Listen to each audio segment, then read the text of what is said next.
Hello, it's Fred and Sheila McCoy with the Hatfield-McCoy Museum in Liberty, Kentucky.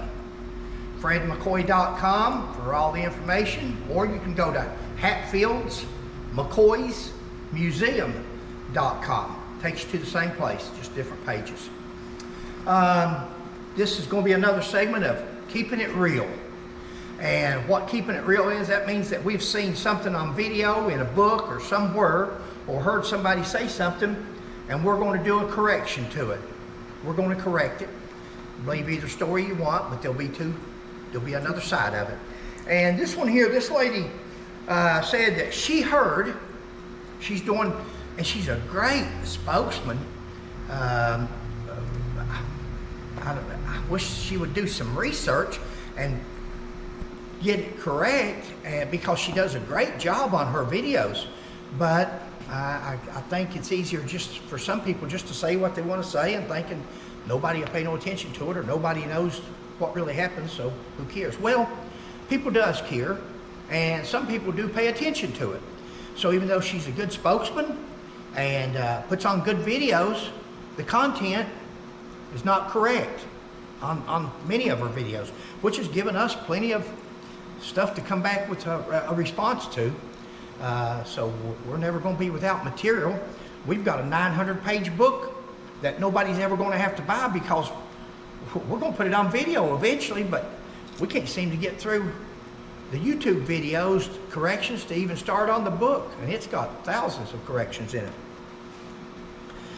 This lady says that Frank Phillips showed up the day of Ellison Cotton Top Hatfield's hanging, drunk. She says the day that they were going to hang Ellison Hatfield, Cotton Top, that Frank Phillips showed up drunk, fighting and carrying on, causing a ruckus, and that he was so drunk that they had to arrest him. Now, that's the first time we've ever heard that story. And here's our comeback. Me and Sheila, when we hear these things, we sit and talk between each other, and sometimes just common sense and reality, just like you all would do right now if you're sitting there thinking, would it make sense to you that Frank Phillips, one of the most well-known people in the Hatfield and McCoy feud, next to Devil Anse Hatfield and Randall McCoy, or Johnsy and Roseanne, Frank Phillips would probably be the next most well-known figure. Now, he brought 9 Hatfield gang members back from West Virginia, put them in jail. He killed 2 while he was in West Virginia. He's done all these, you're going to see later on, we're going to do a video where Frank Phillips was actually the first state police officer in the state of Kentucky. He was appointed by the governor. But there's all kinds of history with Frank Phillips, and we've got videos to come.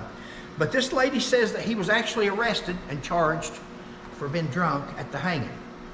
And our point is, with a person with his reputation, where's the newspaper articles? Even one newspaper article where Frank Phillips was arrested for being drunk at the hanging. Where's the court documents? Now, this is not 1865 or 1861 when the Civil War was going on, or 1878 when the hog trial was going on.